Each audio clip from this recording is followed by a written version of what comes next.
I've had a lot of conversations with Christian entrepreneurs over the last year, and one of the most consistent questions I get is, how do I pursue goals and aspirations in my life and in my business while at the same time living for God and His kingdom and His glory and surrendering to His will? Because sometimes those can feel like it's a tug of war. On the one hand, I'm pursuing what I want, and on the other hand, I'm trying to surrender to God and what He wants. How do I do both of those things? And I will tell you that those are not on either end of a spectrum. I think that it is really one direction, one thing that we do, and by pursuing that one thing, everything else falls into place.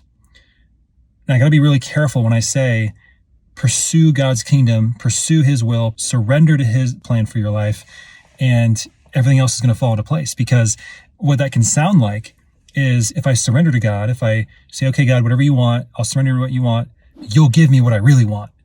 Because what I really want is more security, more financial stability. I want more success. I want to be liked by others and to be thought of well by them. And I want my business to take off and whatever else, right? I want all of these things. I want more material possessions and more comfort. If that is what we ultimately really want, then those things are idols in our life. God is not a pass-through. God is not something that we pursue and we surrender to and we pray to so that He'll give us what we really want, which are these things of the world. There are a lot of scriptures, I think, that I've seen taken out of context, and I don't think intentionally, but that have been twisted to serve our own purposes and needs. Like Psalm 37 that talks about, delight yourself in the Lord and He'll give you the desires of your heart. I hear people talk about how, oh, if I just delight in God, He'll give me everything I want. Or His goal for me is for me to have my goals met. It's not.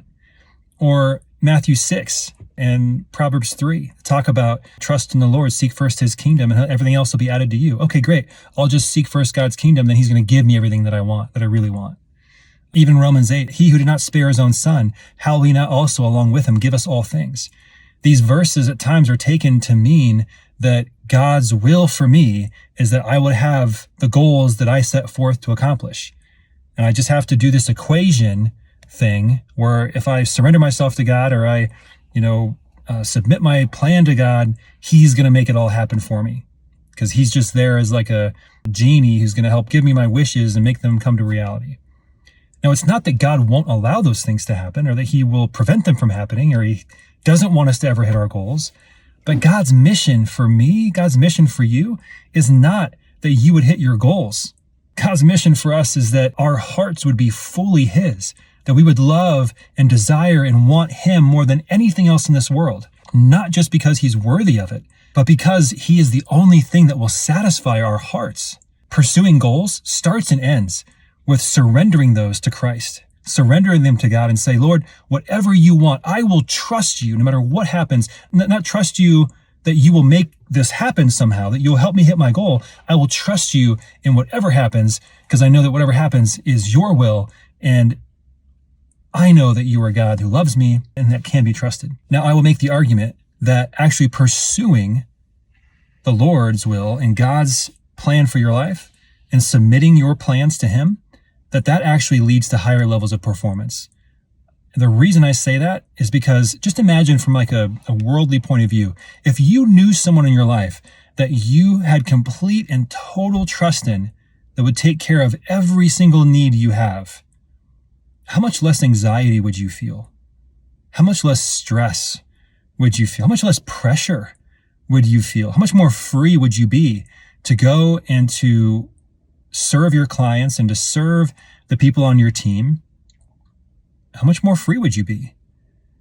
See, I would make the argument that if you have someone that you can completely depend on to meet every need you have, you no longer need to live in worry and fear or anxiety. And that sets you free to experience life at a different level. It sets you free to be able to rest. It sets you free from having to waste time worrying about stuff, and instead you can go and pursue excellence. Surrender to God creates excellence, more excellence in your life. And more excellence will lead likely to higher levels of performance.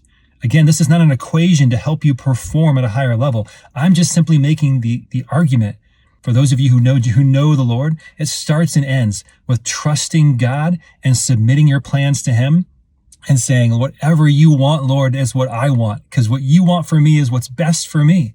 It may include, but it doesn't have to include, God. It doesn't have to include more money and more freedom and more possessions and more success and more accolades. It doesn't have to include those things, Lord, because I don't even need those things. If you provide those, awesome. But what I really need is more of you, to love and desire you more in my life. So God, may that be what I want most as I pursue excellence in these other areas of my life. This is a really long video. I hope that you've watched it, maybe some of you. I've just been thinking about that, and I hope that in some ways, for anyone who's watched this has brought value to you about how do you pursue excellence and pursue goals, and at the same time, surrender to the Lord. I would make the case that if you surrender to the Lord, you will pursue excellence, because you won't have to live in a place of anxiety or fear that you're not going to get what you think you need. But God, on the other hand, will provide you everything you actually need.